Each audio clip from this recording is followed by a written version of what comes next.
Hello students, Bishop Academy online classes, class 11th, subject chemistry, part 5, chapter 9 hydrogen.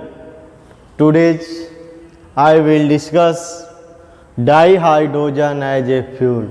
मतलब ठीक है, that means hydrogen economics. Di hydrogen जो है यानी hydrogen molecules जो है H2, ठीक है, एक फ्यूल के टर्म में कैसे यूज किया गया, ठीक है। In other word hydrogen economics. Hydrogen economics क्या है? हाइड्रोजन का यूज करते कितने से हम मनी इकोनॉमिक्स उसको गेन कर सकते हैं, प्राप्त कर सकते हैं, और क्या उसका यूज के फॉर्म का है, ठीक। तो di hydrogen is a abundant element in the nature and on combustion produce a large amount of heat energy which is much more than that obtained by the combustions of fuels like methane, LPG, petrol and so on। तो मतलब यह चीज़ें इनका use करके माध्यम से हम hydrogen economics gain कर सकते हैं। तो ठीक है, काफ़ी अपना इनको माध्यम से बिजनेस के माध्यम से भी कर, जैसे आज के दिन में पेट्रोल यूज हो रहा है तो क्या एक इकोनॉमिक्स मिल रहा है, पैसा रुपया मिल रहा है, मनी मिल रहा है उससे, तो इसका यूज किया जा रहा है तब हो रहा है, उसी के रिस्पेक्ट में हो रेफरेंस में कहा है, ठीक है, कि fuels like methane, LPG, petrol and so on. कुछ टेबल्स के हैं, एनर्जी रिलीज एंड कम्बशन, ठीक है। तो जैसे पर मोल एक वैल्यू दिया है, पर ग्राम पर लीटर, ठीक। Di hydrogen in gaseous state के फॉर्म में इसके वैल्यू है, डेटा है, ठीक है। Di hydrogen in liquid state में ये आपकी उसकी एनर्जी के पर मोल ग्राम लीटर के टर्म में है। ये LPG गैस के फॉर्म है, CH4 मीथेन के फॉर्म में है, ठीक है। ऑक्टेट इन लिक्विड स्टेट में, सबके एक मतलब स्टडी करके उसका एक डेटा दिया गया है कि इसका यूज कैसे वर्क होता है। The table clearly revealed that the energy obtained by the combustion of the dihydrogen is about 3 times times than that of obtained by the combustion of the petrol, ठीक है, on mass to mass basis। मास के basis के आधार पर ये सब work किया जाता है। तो कहने का कंसेप्ट यह है इसमें कि हाइड्रोजन का यूज करके हम कैसे अपने इकोनॉमिक्स को, मनी को, रुपए धन को आगे बढ़ा सकते हैं। तो इस टर्म में इसका यूज करते हुए हम आगे कर सकते हैं। Hydrogen economics is such alternative tools, basic principle of which is the safe transportation and storage of energy in form of liquid और गैसियस डाई हाइड्रोजन। इसका यूज करके हम कैसे अपने एनर्जी को एब्जॉर्ब कर सकते हैं, स्टोर कर सकते हैं, ये लिक्विड के फॉर्म में या गैसियस के फॉर्म में। The main advantage of the technique is that here energy is transported the form of dihydrogen and not as electric energy. Electric energy के टर्म में इसका यूज नहीं होता है इन अदर फॉर्म, जिसको बताया गया है, ठीक है। Some such example where dihydrogen is use as a source of energy as follow. For the first time in October 2005 the pilot project in which dihydrogen is used as a fuel was launched for running automobiles. Initially only 5% dihydrogen is added to CNG, but its percentage would be gradually increased to reach the required level। यानी starting सबसे पहले जो है इसका use अक्टूबर 2005 में pilot projects के माध्यम से किया गया था, ठीक है, डाईहाइड्रोजन का यूज, और लॉन्च किया गया एंड ऑटोमोबाइल्स में हुआ। फिर इसके बाद थोड़ा 5% डाईहाइड्रोजन जो CNG में यूज किया गया एडिट, एंड फिर आगे इसका यूज किया गया और फिर आगे यूज हो रहा है।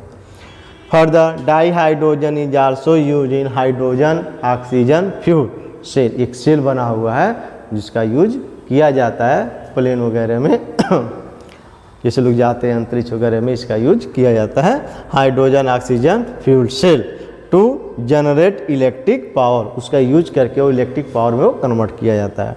This fuel cell is a pollution free source of energy as by product obtained in its water.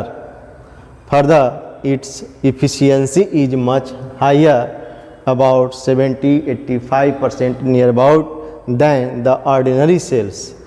Identification of other economically viable and safe source of dihydrogen is also expected in the coming years.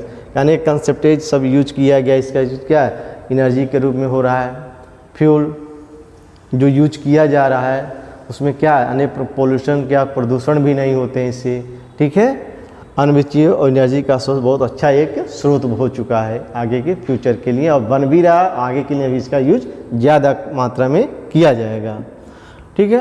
अब इससे dihydrogen का जो fuel जो hydrogen के term है उसका advantage क्या, उसका क्या प्रॉफिट है, गेन है, उसको एक क्वेश्चन के टर्म में ले लिया कि what are the advantage in using hydrogen as a fuel. एक इम्पॉर्टेंट क्वेश्चन होता है।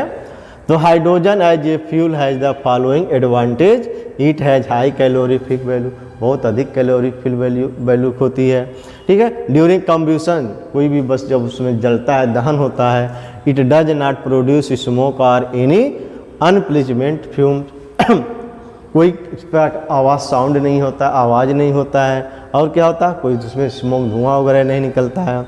It lives no ash after burning, कोई राख वगैरह इसके बाद नहीं मिलता है। The only product of combustions is water, जो प्रोडक्ट यहाँ पे कम्ब्यूशन के वाटर पे होता है। It does not pollute the air, air में कोई पोल्यूट नहीं होता, because no pollutants in produced during its combustion. It can be used in a fuel cell to generate electricity. It can be used in the internal combustion engine with slight modifications. कहने में it can use the internal combustion engine, engine के रूप में इसका computer में use किया जाता है। स्लाइटली मॉडिफिकेशन के टर्म में होता है। ओवरऑल जो हाइड्रोजन एज फ्यूल के टर्म में है बहुत अच्छा है। सबसे बड़ा चीज़ क्या है, इस पर धुआं नहीं होता, किसी पर पोलुएंट नहीं इसका मिलता है, ठीक है, और आसानी से इसको यूज किया जा सकता है जहाँ भी बनाया जाता है सबसे। Next question, arrange the following calcium hydride, beryllium hydride, titanium hydride in the order of increasing electrical conductance. जो मेटल है उसके हाइड्राइड है और किस फॉर्म में, कैल्शियम, बेरिलियम, ठीक है। तो इसके हाइड्राइड को इंक्रीजिंग ऑर्डर में इसको लिखना है। Lithium hydride, sodium hydride, caesium hydride in the order of increasing ionic character बताना है। Hydrogen, hydrogen, deuterium, deuterium, fluorine in the order of increasing bond dissociation enthalpy के टर्म बताना है। Sodium hydride, magnesium hydride and water molecules in order of increasing reducing property के term इसका answer बताना है, ठीक है। तो एक 1 by 1 का आंसर जो यहाँ पर हमने इंडिकेट किया था, बेरिलियम हाइड्राइड से इंक्रीजिंग ऑर्डर में calcium hydride, lithium hydride, because the size of metal atom increase so ionic character increase. कह रहा कि जैसे जैसे आप ग्रुप में जाएंगे साइज क्या होगा, बढ़ता जाएगा, ठीक। जब साइज बढ़ता जाएगा तो उसका आयनिक कैरेक्टर क्या होता है, इंक्रीज हो जाएगा। As a result of electrical conductance जो क्या होगा, इंक्रीज हो जाए। देखो ये सब इसके रीजन दिए गए, इस रीजन के फॉर्म्स को लर्न कर लेना है और उसके हिसाब से उसका आंसर दे देना है। The increasing ionic character like lithium hydride, sodium hydride, cesium hydride, तो क्या है, ये भी एक ग्रुप का एलिमेंट है, जैसे जैसे जा रहा है उसका साइज बढ़ रहा है। Fluorine, fluorine, hydrogen, hydrogen, deuterium oxide, bond dissociation energy of F is less than due to the repulsion between valence electron than hydrogen which is shorter, बहुत छोटा होता है, ठीक है। Due to small size of deuterium as compare to hydrogen deuterium bond is shorter, therefore its bond dissociation energy is highest. Fourth का जो है sodium hydride has strong reducing agent property due to low ionization enthalpy than magnesium hydride, ठीक है, क्योंकि एक group नहीं एक period में है। मैग्नीशियम हाइड्राइड वाटर ऑक्साइड, ठीक है, water molecules. Secondly sodium is more electropositive than hydrogen, भाई बहुत जल्दी इलेक्ट्रॉन को त्यागता है। The bond dissociation of hydrogen oxygen bond in water molecules is much higher than that of magnesium hydrogen bond in magnesium hydride, therefore reducing property increase in the order of this। यानी जो reducing character जो पूछा गया है आपका decreasing increasing order में water molecule से ज़्यादा है मैग्नीशियम का, मैग्नीशियम से ज़्यादा है सोडियम का, मतलब ऑक्सीजन है, मैग्नीशियम है, सोडियम है, हाइड्रोजन से दोनों क्या है, तीनों में सेम है, तो उसके अकॉर्डिंग जो बनाया गया है, ठीक है। तो ये सब इसके एक रीजनिंग टाइप के क्वेश्चन थे, जो है इसको तैयार कर लेंगे, लर्न कर लेंगे, ठीक है। नेक्स्ट क्वेश्चन के टर्म में what are the metallic and interstitial hydride, how do they differ from the molecular hydride. तो डिफिनीशन के हिसाब से तो आपको पहले से जो टॉपिक है वहाँ पर इंडिकेट किया गया है, ठीक है, वो क्वेश्चन हो गया। डिफरेंस के टर्म में है आपका मेटेलिक हाइड्राइड्स क्या है, these are form by D block element. Metallic hydride जो होते हैं वो डी ब्लॉक एलिमेंट से ही मिलकर बनाए जाते हैं, ठीक है, except of the element of group 7, 8, 9, तो इसके अलावा। मॉलिक्यूलर हाइड्राइड क्या है, these are form by P block element except noble gas. Noble gases को हटा के दे तो पी ब्लॉक के जो एलिमेंट हैं उनका मॉलिक्यूलर हाइड्राइड बनाए जाते हैं, ठीक है। और मेटेलिक हाइड्राइड किसके हैं, डी ब्लॉक एलिमेंट्स हैं। डी ब्लॉक में 6, 7, 8, 9 को रिमूव करके हटा करके। These are non stoichiometric compounds and these are stoichiometric compound. These are generally conductor of heat and electricity. D block के जो एलिमेंट है हीट और कंडक्टर के इलेक्ट्रिसिटी के फॉर्म होते हैं। These are generally non conductor of heat and electricity. These are the generally in solid form and possess metallic luster. In this case, these may be in gases, liquid and solid form and do not have metallic luster.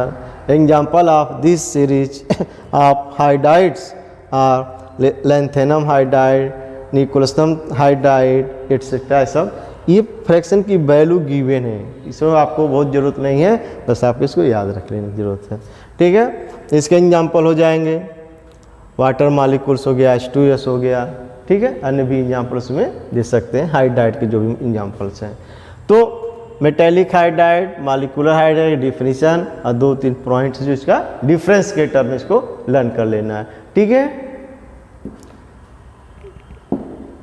So students, these points are discussed and you learn. Thanks.